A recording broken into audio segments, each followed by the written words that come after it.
Sublime Expiação, livro 1º, Atualidades marcadas pelo sofrimento. Capítulo 5, A Conferência.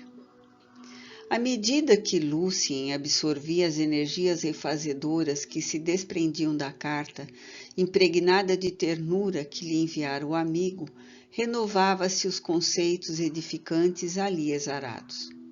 O lenitivo da palavra gentil, repassada de sinceridade, penetrava ao fundo. Voltava assim à ordem psíquica, superando os incessantes abalos morais que o vitimaram nos últimos dias. Refletia ter sido feliz a atitude de escrever ao amigo de quem se apartara fazia quase ou mais de um decênio. Quantas vezes desejara escrever-lhe e, no entanto, não se encorajara a fazê-lo. Era como se tivesse de sorver o grande cálice de vinagre a sós, experimentando o azedo do sofrimento até superar as forças constritoras das ambições juvenis. Nunca duvidara da força da bondade. Conhecia de perto o ultraje do abandono, mas sabia da grandeza da afeição. Podia identificar facilmente a espontaneidade por detrás de um sorriso ou a hipocrisia na máscara com que se disfarça. Estava compensado. Renovar-se-ia e lutaria até o fim, agora que ampliava os horizontes da esperança outra vez. A perspectiva de encontrar Armando dentro em breve produzia-lhe salutar refazimento físico e psíquico. Logo que concluiu o tratamento a que se submetia no pós-operatório e conseguiu o adiamento da amputação de outras falanges do quarto podátilo, dirigiu-se ao centro social da colônia para providenciar a competente licença que lhe facultaria afastar-se por alguns dias, de modo a estar em Opala no período em que Armando por ali estivesse, no ministério espiritista que se dedicava. Sem qualquer problema, conseguiu o documento hábil e aguardou. Percebiam-se no hospital psiquiátrico, no mistério da terapia ocupacional com os companheiros aos quais ajudava, as modificações nele operadas. Renasceram-lhe a jovialidade, o entusiasmo e voltara a cantar. Extravasava desse modo o potencial de júbilos de que se enriquecia o seu espírito. Ocorre que a esperança contribui fartamente para a renovação do entusiasmo, colaborando como fator psicoterápico de largo alcance. Saber que o antigo amigo estaria de braços abertos a aguardá-lo espiaçava-lhe a ansiedade. Como estaria o companheiro de lutas? Interrogava-se. Os anos, ao passarem, deixam o sulco das experiências, nem sempre felizes, amargas, muitas vezes, bem o sabia. As suas eram, porém, experiências muito duras. Quais as conquistas espirituais que o amigo conseguira? Acompanhava-lhe o labor à distância por meio dos comentários desencontrados que lhe chegavam pelo noticiário dos periódicos espiritistas e referências feitas por pessoas diversas. Mas quanto estaria oferecendo como ônus de dor para o êxito da tarefa a que se dedicava? Ninguém passa ileso ao sofrimento pelos caminhos dos homens, particularmente nas tarefas de destaque, aos que sobressaem. Por esta ou aquela razão, nunca faltam as sendas espinhosas. Vivem sob a espada de Damocles, sofrendo-lhe a lâmina poucas vezes. Aguardá-lo-ia, pois com ansiedade crescente. No dia aprazado, demandou Opala, conduzindo alta carga de emotividade e refertos depósitos de expectativa. Aquele abril parecia-lhe muito diferente dos que conhecera nos últimos anos. A estrada sorria, engalanada com as últimas flores do outono. Os eucaliptos em alamedas perfumadas exultavam de tons de verde que mudavam caprichosamente. Chegando à capital, deteve-se no lar de devotada confreira, que lhe oferecia o tesouro da afeição desinteressada. E quando a noite chegou, coruscante de estrelas, num raro céu de opala, em que a poluição parecera diminuída, atingiu o templo espírita, repleto, movimentado. Todos se acotovelavam sorridentes, ansiosos, aguardando o momento por que se esperava. Mal pôde sopitar as emoções desencontradas que o visitaram quando viu Armando vencer com dificuldade o salão literalmente lotado, marchando entre gentis companheiros na direção da mesa da presidência. Sim, era ele, refletiu. Parecia que os anos não lhe pesaram. O mesmo jovial sorriso, algo marcado com peculiaridades especiais nos cantos dos lábios. Subitamente descobriu à distância no rosto do recém-chegado os sinais do sofrimento que procurava disfarçar com delicadeza. Pensou, quantas lutas e dores travara o amigo? Reencarnação é resgate imperioso, não obstante os que creem livres dos impositivos de reajustamento à lei. O público recebeu o conferencista com exclamações de júbilo. Do alto, sobre o estrado em que se postava a direção dos trabalhos e iluminado pelas lâmpadas fortes, tinha, no entanto, um ar cansado, embora brilhassem os olhos acostumados aos horizontes da imortalidade. Convidado à preparação do ambiente harmonioso coral, interpretou com beleza inesquecível páginas do repertório clássico da humanidade. As vibrações se tornavam cada vez mais poderosas, penetrantes, e embora o ambiente superlotado pesasse, havia suavidade em todos os semblantes, com esperança sorrindo em todos os rostos. Após a prece, enunciada com verdadeira unção e passada a palavra a Armando, este se ergueu, tomou postura distinta e com voz pausada a princípio para logo depois encaixoirar-se, começou a peça oratória e doutrinária. Utilizava-se da história de uma grande vida para lecionar, pelo exemplo, a grandeza da fé. A melhor maneira de produzir emoções superiores é demonstrar a eloquência do que se pode fazer quando se está tocado pela presença da verdade e se resolve avançar intimoratamente, vencendo todos os óbices que representam desafios aos combatentes. Ante o silêncio generalizado, saudou a todos com a tradicional mensagem de Jesus. Paz seja convosco, para logo prosseguir. Eram 2 olhos, penetrantes e luminescentes, pareciam 2 estrelas no céu da face, fulgurando em plena sombra. Nunca os esquecia, ou melhor, sempre brilhariam em seu caminho, parecendo apontar-lhe o rumo que deveria seguir a qualquer custo. Estava em Cruzeiro do Sul, no bravio território do Acre. A veneranda floresta tremia pouco a pouco ante as armas com que um grupo que ela dirigia abria uma clareira. Ali, naquele remoto sítio, longe dos imensos e cultos centros urbanos, deveria iniciar nova obra, prosseguindo no ministério do socorro a que se dedicava missionariamente. O ar pesado sob o causticante sol tropical fazia-lhe mal.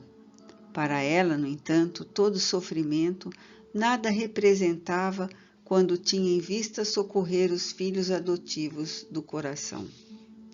Quando lá chegou, a notícia já se alastrara. Ali se construiria uma casa para filhos de leprosos. A palavra leproso, evocando a maldição que pesava milenarmente sobre os Hansenianos provocara viva discussão na imensa área, onde a superstição e o cangaço desencadeavam lamentáveis flagícios entre as pessoas menos esclarecidas. Num dos dias em que viera dirigir o trabalho, deparou com um grupo de homens mal encarados, em cujas faces contraídas estavam traduzidos os propósitos nefastos que se faziam portadores. "Quem dirige isto aqui?" perguntou aquele que parecia o chefe. "Sou eu", respondeu com simplicidade a jovem estoica. "Uma mulher?" retrucou o interrogante. "E o senhor tem algo contra as mulheres?" repostou Serena. "Bem", tartamudeou o estranho, "ocorre que nós soubemos que aqui vão recolher leprosos e não estamos dispostos a concordar com isso." "Mas o senhor está mal informado", esclareceu tranquila. "Que então pretende a senhora fazer?" insistiu raivoso. "Um lar para filhos sadios das pessoas contaminadas pela lepra", redarguiu. "Ora, minha senhora", chasqueou irreverente, "qual é a diferença? Filho de leproso é leproso também." "Desculpe-me", continuou segura de si. "O senhor está muito mal informado. A lepra não é enfermidade transmissível hereditariamente, nem de fácil ou rápido contágio. Resulta de uma larga convivência da falta de higiene, da ausência de defesas orgânicas ao bacilo invasor." "Não me interessa isso", cortou-lhe a palavra. "O que me interessa, e venho afirmar-lhe em nome de todos, é que aqui não será edificado coisa alguma dessa natureza. Não queremos. Isto basta. Estamos dispostos a qualquer atitude e não trepidaremos em tomar medidas e colocar a justiça em nossas mãos. Se homens não os fazem medo, muito menos uma mulher. Uma mulher!" "Saiba o senhor", revidou sem perder a serenidade, "que também não tenho medo de mulheres ou de homens ou de qualquer outra coisa. O senhor não me assusta. E saiba que edificaremos aqui o lar para as crianças sadias que descendem dos Hansenianos." "Se a senhora construir", explodiu odiento, "eu juro por Deus que destruo tudo. O que foi feito de dia, eu queimarei à noite. E eu voltarei a reconstruir-no de imediato. Veremos quem vencerá." A verdade, meu amigo, o direito dos mais fracos, a presença de Deus. Aquela expressão, a presença de Deus, soou em tonalidade diferente. O bandido recuou alguns passos, atirou o chapéu de abas largas ao chão e estrugiu espumando. "Mas aqui não há lepra. Que pretende a senhora? Irá trazer esses desgraçados para cá e empestear-nos a todos?" "Novamente o senhor se equivoca, o que é verdadeiramente uma pena. Embora eu venha de longe, estou melhor esclarecida que o senhor." "Diga-me, onde há leprosos nesta região? Diga-me." Aquele era o instante mais grave da contenda.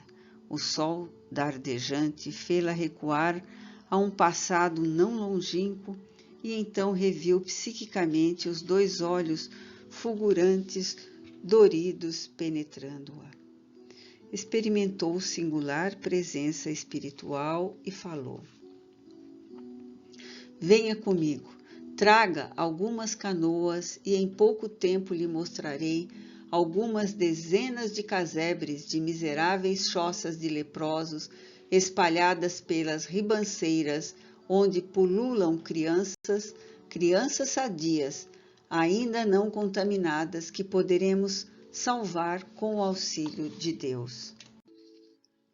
"Se for verdade", falou com voz débil pela emoção incontrolável em que se misturavam a ira, a indecisão e o receio, Não lhe criarei qualquer embaraço, e até ajudarei, todos a ajudaremos. Ela mandou que os homens remassem, ora a favor, ora contra a correnteza, apontando para um lado ou para o outro. Casos e casos de hansenianos em deplorável situação, na mesma extrema miséria física, moral e econômica, se multiplicavam. Entre eles, a floração da infância abandonada sem possibilidades, já marcadas umas crianças, mas outras ainda não vencidas pelo cruel bacilo da destruição dos tecidos. Fim do prazo, ou melhor, antes de terminado, havia conseguido apontar expressivo número de lares em que a lepra se alojava. O homem não teve dúvidas, liberou-a, ajudando-a quanto pôde.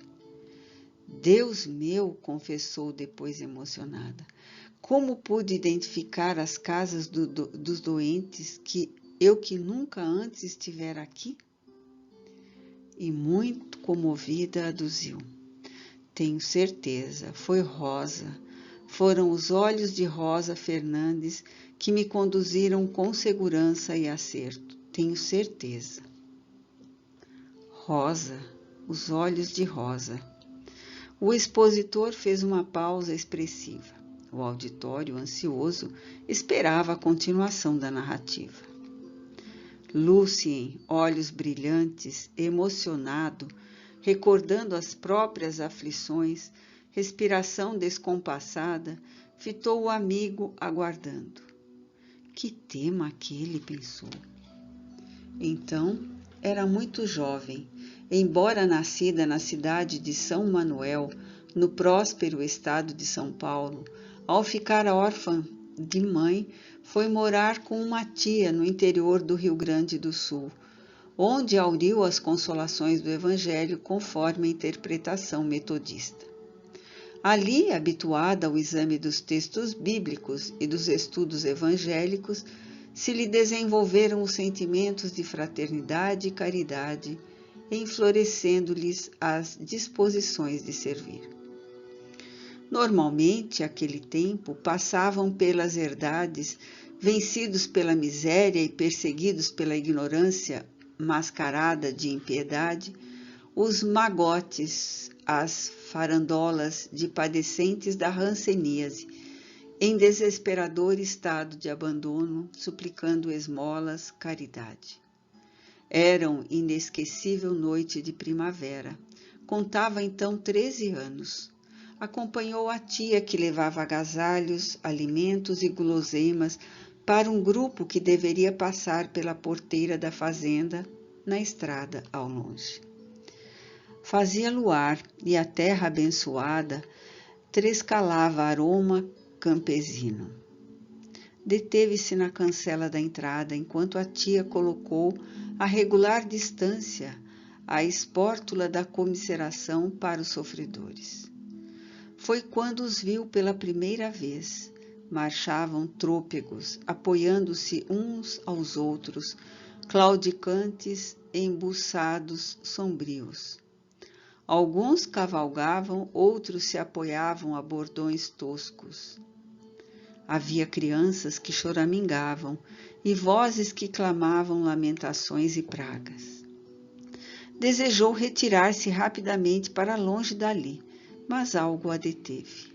Viu-os atirarem-se sobre a oferenda como chacais ferozes, disputando ameaçadores até as últimas sobras. Distanciada do grupo, esguia velada, uma figura se deteve, banhada pela luz prateada do luar. Silenciosa, podiam-se ver os olhos faiscantes poderosos. Titia, chamou a jovenzinha. Veja aqueles olhos. A tia voltou-se na direção indicada, fitou o vulto, acercou-se-lhe, fascinada, e sem sopitar a curiosidade perguntou: Você é Rosa? Houve um silêncio profundo. Você é Rosa? Diga, é Rosa? Ora, Rosa Fernandes fora uma bela jovem, filha de vizinhos que se tornara cobiçada donzela, e a todos encantava. A menina aprendera a admirá-la, a amar-lhe a juventude esfuziante, a alegria comunicativa. Rosa encantava, mas não se comprometia com ninguém, não obstante a maledicência lhe adivinhasse mazelas e erros em todos os gestos. Repentinamente, correu a notícia de que Rosa suicidara-se. Encontraram vestes e calçados à margem do rio, atestando seu desaparecimento, embora o corpo nunca houvesse sido encontrado.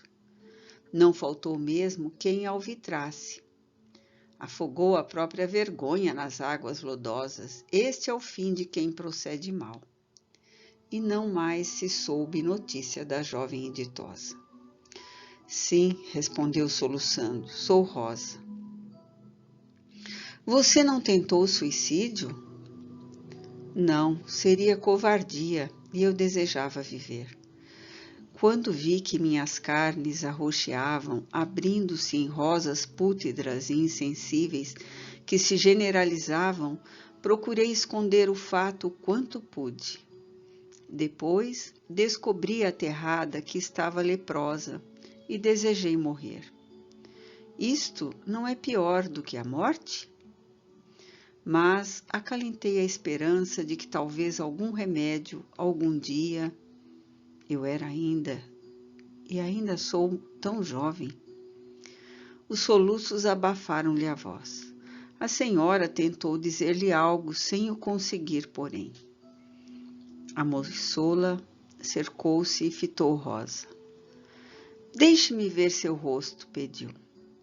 Rosa afastou com mão trêmula o pano que lhe cobria a face, à guisa de imundo véu, e deixou ver um rosto inesquecível, vencido pela ulceração, entumecido, deformado, onde 2 olhos luminosos fulguravam.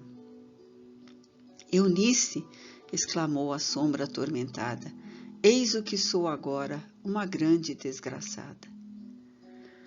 Não, Rosa, lembre-se de Jesus que curou tantos leprosos.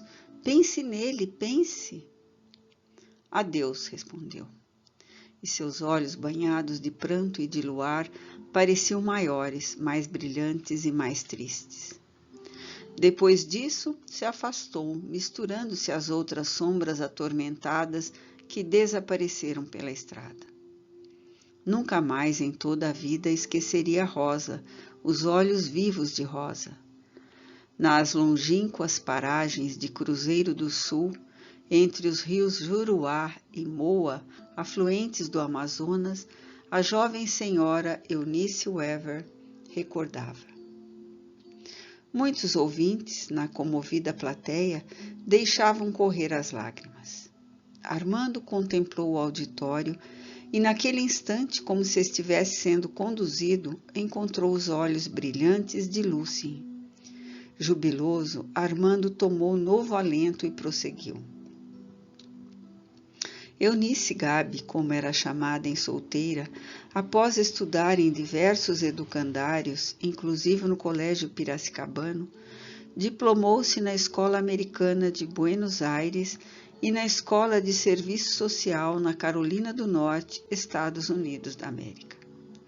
Quando mais tarde foi residir em Juiz de Fora, reencontrou o eminente missionário americano Dr. Anderson Weaver, que então enviuvara, com ele consorciando-se logo depois. Era então o nobre mestre reitor do distinto Instituto Granbury, daquela cidade.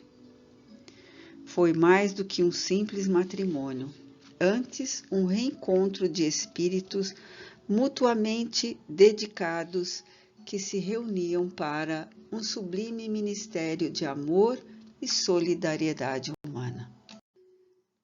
Em seguida, o Dr. Weaver foi convidado pela Universidade de Nova York a dirigir uma universidade flutuante a bordo de luxuoso transatlântico que faria uma longa viagem para melhor formação cultural dos seus alunos em volta do mundo.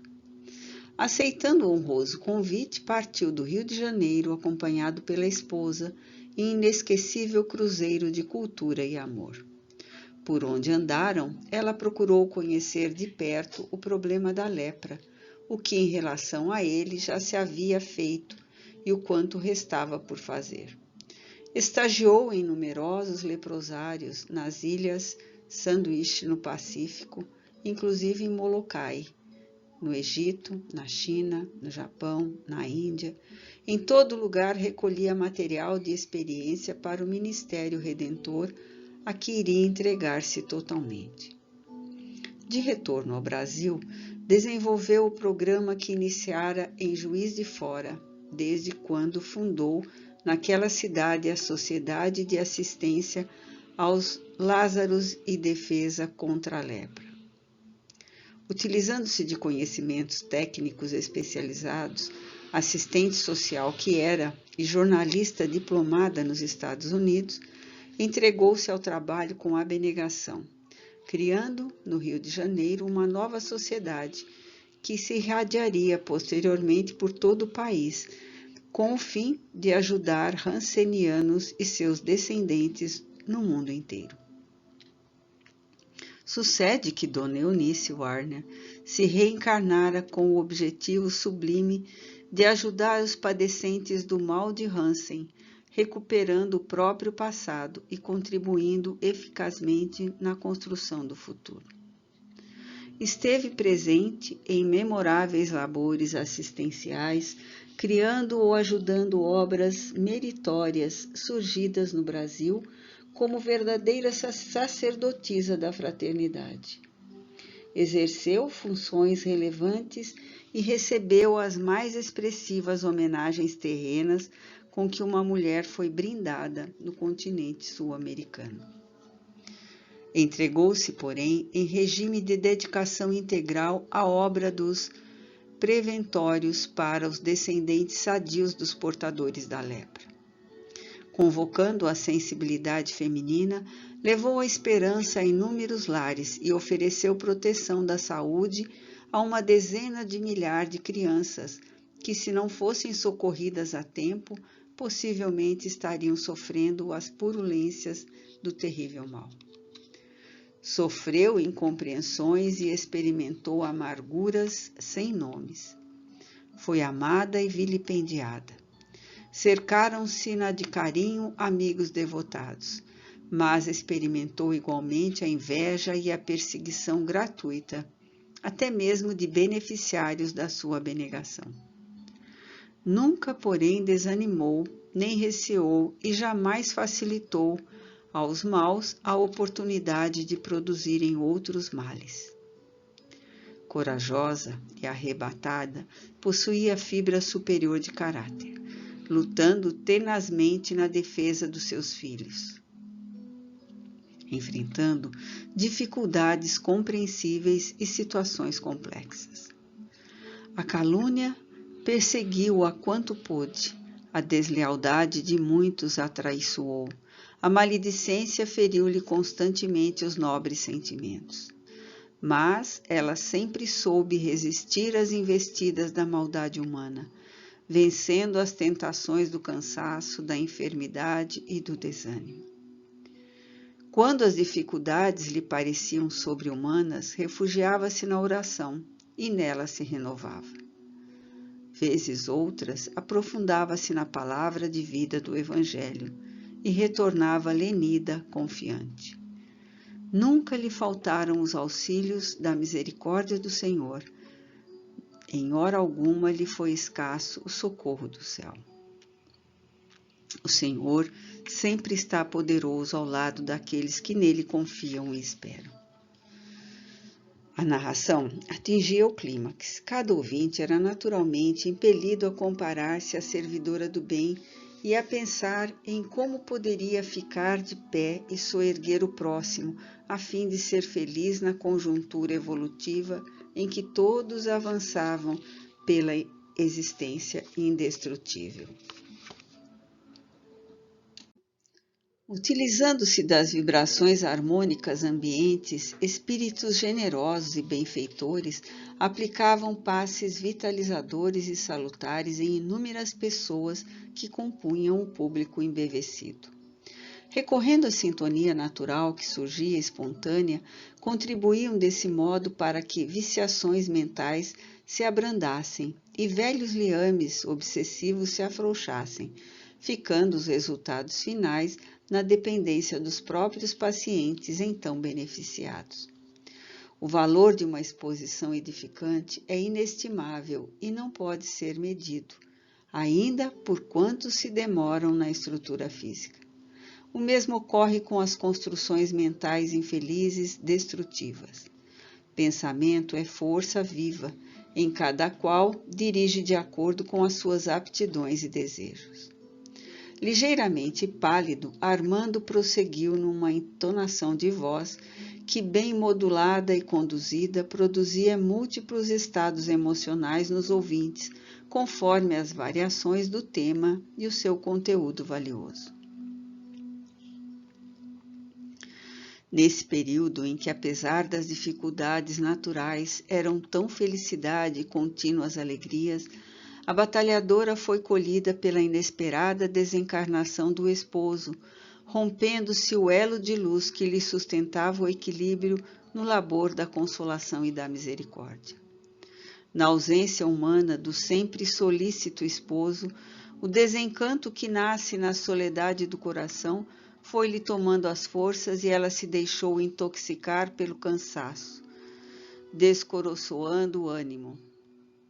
Simultaneamente, redobravam contra ela acusações injustas, perseguições gratuitas e sórdidas difamações, como se for uma trama em que se conjugassem forças humanas e espirituais inferiores para retirá-la da luta e prejudicar os beneficiários do seu heróico esforço. Amigos leais que sempre os há, buscaram animá-la, confortando-a e encorajando-a para a luta. Mas a ausência física do idolatrado companheiro pungia-a fundamente. Buscava o alento da palavra evangélica, no entanto, literalmente vinculada ao texto, nem sempre sabia extrair dessa divina fonte as esperanças que sustentam a vida e animam os sentimentos para a vitória sobre todas as dificuldades. A jornada a sós é muito mais difícil e a rota que parece fácil nos dias de ventura se estreita e empedra aos olhos da amargura.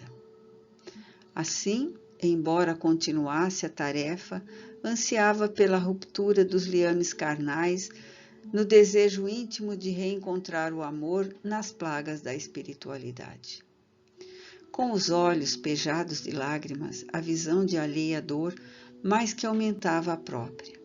Aqui era o brado das mães que desejavam salvar os filhinhos recém-natos, mas que não gostariam de apartar-se deles nos primeiros dias, transformando-o em órfãos de pais vivos. Ali era a luta por verbas sempre escassas e difíceis. Adiante, os serviços administrativos fatigantes, as viagens contínuas e exaustivas. Transformada em Madonna da amargura, seguia semi-embotada, quase indiferente. A alacridade dos filhos adotivos fazia evocar ainda mais o ausente presente. Nesse comenos, visitando próspera cidade, a fim de levar diretrizes de segurança ao preventório sob sua responsabilidade, em colônia de Hansenianos próxima, a benegada cooperadora, conhecendo a dor da separação, aguardou um momento próprio quando, concluídas tarefas, e disse-lhe: chorar os mortos é fazê-los sofrer.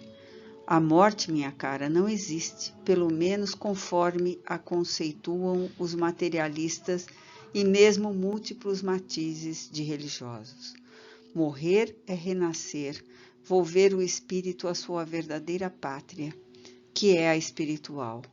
Por que nos entregarmos ao desespero ou ao desconsolo, se vivem os que supomos mortos? bem o sei, protestou sem lograr vencer as lágrimas. É a ausência dele que me tortura.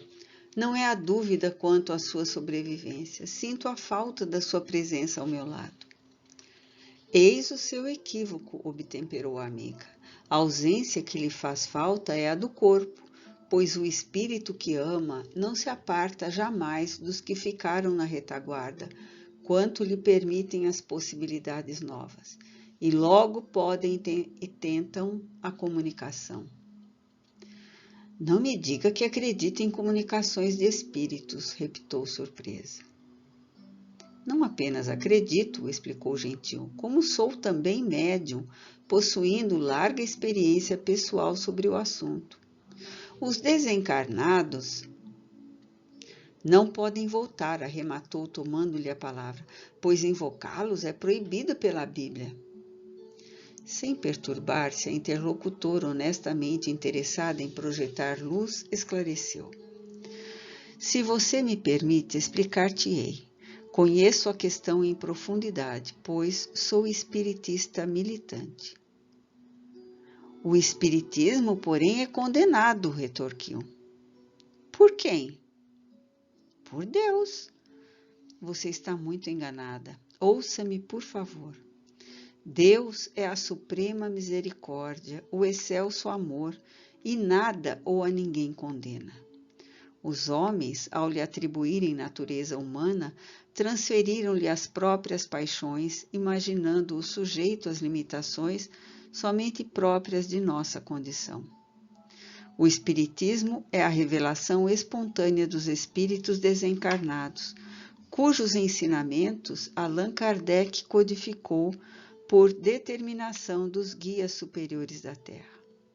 Seu objetivo é esclarecer e sustentar as criaturas para que compreendam melhor as leis divinas da evolução e vençam os transes ásperos, as horas difíceis, os momentos amaríssimos a que todos estamos sujeitos em razão de nossas imperfeições.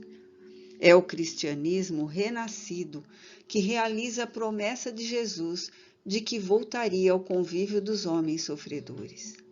É o próprio Consolador, incorpóreo, a expressar-se por meio das vozes do céu, anunciando a nova era do amor, de esperança e da paz. Moisés proibiu sim as evocações dos espíritos, porque eram feitas abusivamente, fora de época e sem finalidade superior. Silenciou momentaneamente, como se articulasse vigorosa e lúcida argumentação para logo asseverar. Nas práticas espíritas orientadas segundo os ensinos de Kardec, os espíritos se comunicam sem qualquer evocação individual e sempre nos convocam à meditação acerca das responsabilidades que nos dizem respeito, admoestando-nos com mansuetude, guiando-nos com sabedoria, irmanando-se a nós outros graças à experiência que possuem, após terem vencido a jornada na densa organização corporal. Atestando a continuidade da vida, comprovam que a justiça divina não falha, a cada um concedendo o que é merecedor, conforme se haja conduzido enquanto na terra. Reaparecem com as características de personalidade que lhes conhecemos, fazendo-se identificar a saciedade, de modo a nos tranquilizarmos e encorajarmos para os embates necessários. Não lhe peço que creia em mim. Espero, porém, que medite sobre o que lhe digo. É o Evangelho que nos traz exuberantes demonstrações da imortalidade, da comunicabilidade dos pseudo-mortos. Em toda a Bíblia, há constantes notícias de comunicação entre os dois planos da vida, a física e a espiritual, expressando-se das mais variadas maneiras. Visões, sonhos, profecias, obsessões, curas espirituais, bilocações, aparições, materializações, desmaterializações, interferências. Referida como um dom pelo apóstolo Paulo, a mediunidade está sempre presente nas páginas do Livro dos Livros, como ponte de luz entre os homens encarnados e os espíritos. Parece-me incrível, disse então a senhora Eunice, fascinada e receosa, que você creia realmente em tudo isso. Parece-lhe apenas, tornou a esclarecida dialogadora, mas é a verdade. Luz penetrante à revelação da vida além túmulo é incentivo e conforto para os que da terra somente conhecem provações, lacinantes dores, limitações e amarguras. É uma bênção superior para quantos dão amor ao próximo, sacrificando-se pelo bem geral e praticando a renúncia e a dedicação como você faz. Por que não experimenta? É tão fácil. Aqui mesmo, a somente alguns quilômetros, poderíamos dirimir quaisquer dúvidas, como poderá verificar de moto próprio nas Metamorfoses 1,85. Ovídio começa o seu canto informando que os homini sublime det, isto é, ele, o Senhor, deu ao homem um semblante voltado para o céu, querendo dizer que são do homem as possibilidades dos ideais superiores e sublimes, as aparições maiores, a face voltada para as legítimas realidades espirituais. Por que, então, renegar-se essas realidades, refutando-as antes de experimentá-las? Se lhe aprouver, amanhã mesmo poderemos visitar venerável instituição espírita, onde moureja benegado servidor da caridade, um contínuo apostolado mediúnico, e você tudo poderá aquilatar, examinar e conhecer, para depois opinar com segurança. Aceito o desafio, redarguiu sem titubeio. Vou testar pessoalmente os recursos do Espiritismo. Louvado seja o Senhor, aduziu a outra. O orador, que comunicava os fatos sob sensível inspiração espiritual, de olhar encendido, porejando suor, parecia aureolado por fulgurante luz. Seu mentor espiritual controlava-lhe os centros cerebrais para a melhor filtragem mediúnica de conteúdo da mensagem, e os instrumentos da palavra, ajudando a rápida eliminação de toxinas e vitalizando-lhe o aparelho respiratório para o feliz êxito do trabalho de evangelização.